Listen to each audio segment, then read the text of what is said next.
Morning everyone. बच्चों, last video में हमने क्या स्टार्ट किया था हिंदी सब्जेक्ट में? पार्ट 10। ओके, और पार्ट 10 का नाम क्या था? कहानी नदी की। और हमने ये सब आपको समझाया था कि नदी कैसी होती है, नदी में क्या होता है और नदी के दोनों किनारों पर क्या होता है ना। तो हमने कल बताया था कि नदी जो होती है बहती हुई जल की धारा होती है उसमें, है ना।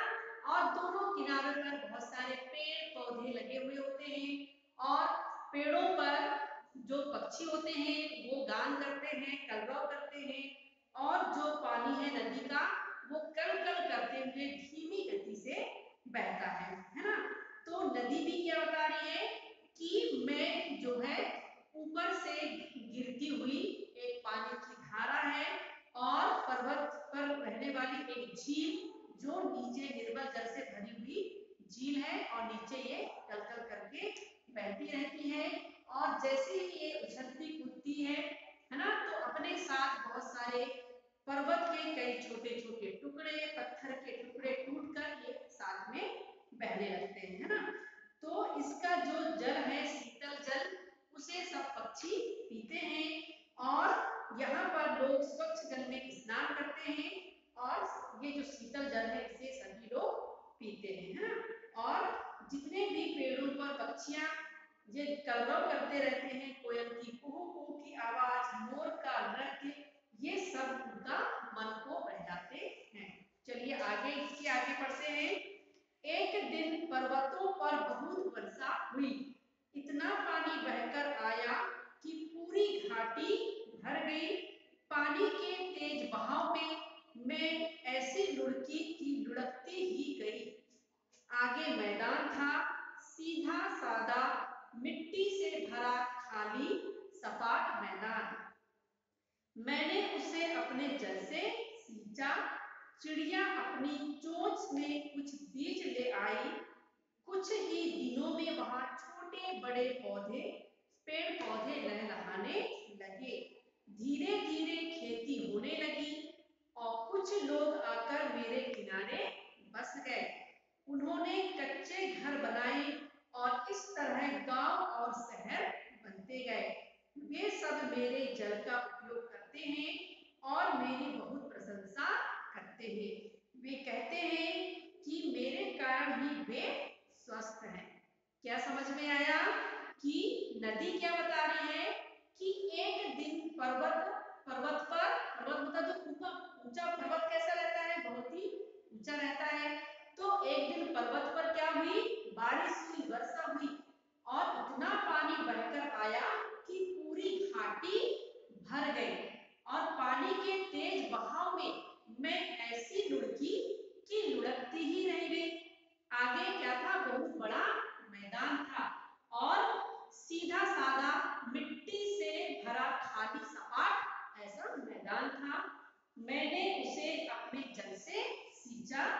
चिड़िया, जो चिड़िया होती है, चिड़िया अपने चोंच में क्या लेकर आई, बीज लेकर आई। और कुछ ही दिनों के बाद वहां पर बहुत सारे छोटे बड़े पेड़ पौधे वहां पर लहलहाने लगे, लहराने लगे और धीरे धीरे वहां पर फिर इस तरह से खेती होने लगी, है ना। और कुछ लोग आकर मेरे किनारे बस गए, मतलब अपने अपने लोगों ने घर बनाकर रहना वहां पर चालू कर दिया और मेरे जल का उपयोग करते हैं और मेरी बहुत ज्यादा प्रशंसा करते हैं। वे कहते हैं कि मेरे कारण ही वे क्या है, स्वस्थ हैं। मतलब ये सब बातें कौन बता रहा है, नदी बता रही है ना। चलते चलते मैं लोगों की प्यास बुझाती, नदी क्या बोलती है कि मैं चलते हुए जो लोग होते हैं उनकी भी क्या करती हूँ, प्यास बुझाती हूँ। खेत सींचती हूँ, बंजर धरती को उपजाऊ बनाती हूँ। कहीं कहीं मेरे किनारे बसे लोग मेरी पूजा भी करते हैं। लोग पूजा करते हैं ना नदी में। मुझे माँ कहकर बुलाते हैं और मेरे जल को माथे पर लगाते हैं। मैं खुशी खुशी अपना सब कुछ लुटाने को तैयार रहती हूँ। पहले सब ठीक रहा, पर शहरों में बसने वाले लोग ना समझ निकले। उन्होंने कूड़ा करकट, प्लास्टिक की बोतलें और थैलियां आदि सब मेरे निर्मल जल में डालकर उसे गंदा कर दिया। मैं अपनी भाषा में उन्हें कहती समझाती कि मुझे गंदा मत करो, इसी में तुम्हारी भलाई है, पर वे सुनते ही नहीं। मैं भागी और जहां भी ढलान मिलती गई वहां पर मैं बहती गई। कौन बोल रहा है ये? नदी। कि पहले के जो लोग थे वो कैसे करते थे, मेरी इतनी प्रशंसा करते थे, मेरे जल से वो अपनी बंजर जमीन को सींचते और मैं हर फसल उगाने में और सब कुछ की करने में क्या थी, बहुत ज्यादा सहायता करती थी। और लोग मुझे पूजते थे, है ना, पूजा करते थे, मुझे लोग माँ कहकर भी बुलाते थे और हम पानी को अपने माथे पर लगाते थे और मैं खुशी खुशी अपना सब कुछ लुटाने को तैयार रहती थी। पहले सब कुछ ठीक था, लेकिन अब शहरों में बसने वाले जो लोग हैं वो कैसे हैं, ना समझ है, और उन्होंने क्या किया, कूड़े करकट, प्लास्टिक की थैलियां और बोतलें, ये सारी चीजें मेरे जल में डालना चालू कर दिया और मुझे मेरा जो निर्मल जल था वो कैसा कर दिया, पूरा गंदा कर दिया। और मैं उन्हें अपनी भाषा में कहती समझाती कि मुझे गंदा मत करो, इसी में तुम्हारी भलाई है, पर वे किसी की भी नहीं सुनते हैं। और मैं भागी और जहां भी ढलान मिला मैं वहां पर बहती गई। थकी हारी मैं चलती रही, आगे बढ़ते बढ़ते मैं कई हिस्सों में बट गई। तभी ऊंची ऊंची आवाजें सुनाई पड़ी। क्या आवाज सुनाई पड़ी? दूर समुद्र की लहरें दिख रही थी। मैं पास गई, समुद्र ने पुकारा, आ जाओ बेटी, मेरे पास आ जाओ। मैं पास गई, समुद्र का पानी कैसा था? नमकीन। समुद्र का पानी नमकीन होता है ना, समुद्र का पानी नमकीन था। मुझे उससे मिलने में हिचक हुई। जब समुद्र ने प्यार से मुझे अपनी गोद में ले लिया तो मैं सहज ही उसमें जा मिली, चुपचाप उसकी लहरों में समा गई। लोग कहते हैं समुद्र मेरे पिता है, यही है मेरी पूरी यात्रा। मैं नदी, माँ झील की गोद से निकल पिता समुद्र से जा मिली। मतलब नदी की माँ कौन है? झील है, और पिता कौन है? समुद्र है।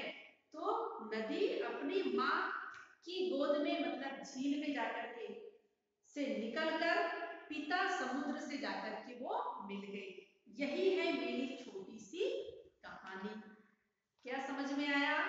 जो नदी होती है उसमें बहुत स्वच्छ जल होता है, साफ सुथरा, है ना, लेकिन आजकल लोग क्या करते हैं, उसमें नदी में कूड़ा करकट, बोतलें, थैलियां, ये सारी चीजें उसमें डाल देते हैं, जिससे नदी का जो निर्मल जल है वो पूरा गंदा हो जाता है, वो नहाने के लायक भी नहीं रहता, इवन कपड़े धुलने में भी हमें अच्छा नहीं लगता, इतना गंदा पानी है ना। तो लोगों को समझना चाहिए कि हमें हमेशा पानी को कैसे रखना चाहिए, स्वच्छ रखना चाहिए, निर्मल रखना चाहिए और उसे हमेशा संरक्षित करके रखना चाहिए। इस प्रकार से जो नदी है वो ये सब को देख करके क्या कर गई, वो जहां भी ढलान मिली तो वहां जाकर के वो चली गई और बहती गई। और एक दिन जब उन्होंने थकी हारी जब जा रही थी तब समुद्र की लहरें उन्हें दिखी और समुद्र ने उन्हें क्या कहा कि आ जाओ बेटी मेरे पास। लेकिन समुद्र का पानी कैसा होता है? खारा होता है, इसलिए नदी वहां पर जाना नहीं चाह रही थी। लेकिन लोगों की ऐसी हरकतों की वजह से नदी क्या सोची कि अब मुझे वहां जाना चाहिए, और इस प्रकार से जाकर के नदी समुद्र में समाहित हो गई, मिल गई और उसकी गोदी में जाकर के रहने लगी। सहज ही ढंग से वह चुपचाप लहरों में समा गई। इस प्रकार से नदी झील की गोद से, अपनी माँ झील की गोद से निकलकर और अपने पिता समुद्र की गोद में वो जाकर मिल गई।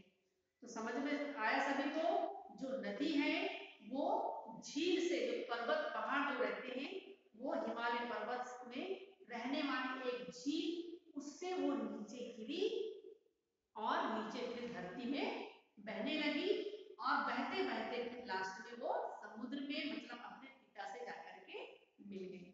ओके, तो इस प्रकार से ये आज हम पाठ 10 हमारा कंप्लीट होता है, कहानी नदी की। तो सभी को समझ में आया? इस पाठ से आपको क्या समझ में आया? नदी कैसी होती है सबको समझ में आया ना? नदी जो होती है ना, उसमें क्या होता है, क्या आपने कभी नदी देखा है, ये सब हम आपने आपको कल समझाया था। और अब इस पार्ट में, इस भाग में जो हमने पढ़ा है बच्चों, उससे संबंधित हम कुछ शब्दार्थ हैं, ये हम आपको यहाँ पर बोर्ड में लिखकर दिखा रहे हैं। इसे आपको लिखना है और लर्न भी करना है।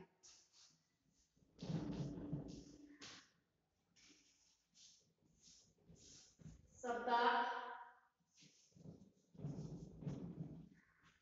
सपाट, सपाट मतलब एक जैसा, एक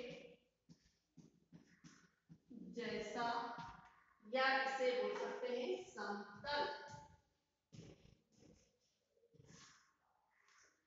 स्वस्थ, स्वस्थ में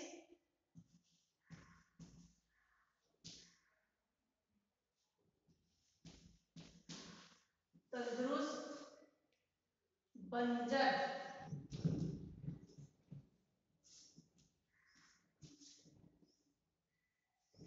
बंजर मीन्स होता है जिस जमीन पर कुछ पैदा ना हो, जिस जमीन पर कुछ पैदा ना हो, या उसे क्या कह सकते हैं, ऊसर, ऊसर, ऊसर।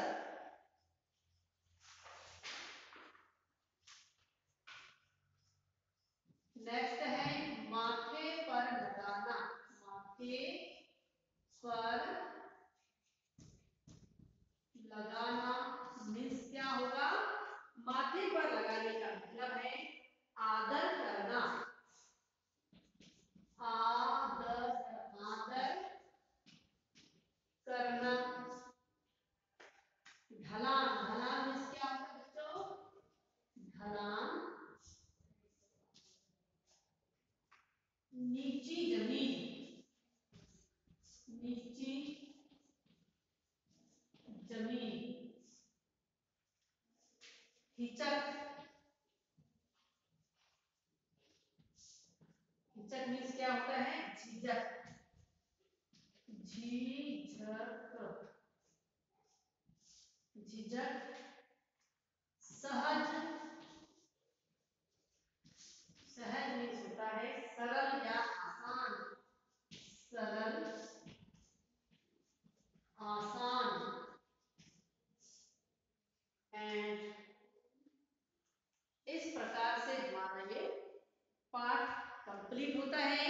और इस पाठ से संबंधित जितने भी हमारे पास शब्दार्थ हैं, इसे हमने बच्चों आपको लिखाया है बोर्ड में, तो आप लोग इसे बोर्ड से देख करके लिखेंगे और लर्न भी करेंगे। और पेज नंबर 43 में वर्तनी दी हुई है ना, तो इसे आप लोग क्या करेंगे, इन शब्दों का अभ्यास करेंगे। उछलती, झील, पर्वत, प्रसन्न, बिल्कुल, स्नान, स्वच्छ, चिड़िया, मिट्टी, प्रशंसा, प्यास, प्लास्टिक, उपजाऊ और ढाला। इतने सारे शब्द हैं, इसे आप लोग क्या करेंगे, इसे पढ़ करके अभ्यास करेंगे। ओके, इस प्रकार से ये नदी वाला पाठ हमारा कंप्लीट होता है। और कल हम नेक्स्ट वीडियो में इसके क्वेश्चन आंसर करवाएंगे। ओके, तो बच्चों आप हमें इसे लिख करके सेंड करेंगे और साथ में लर्न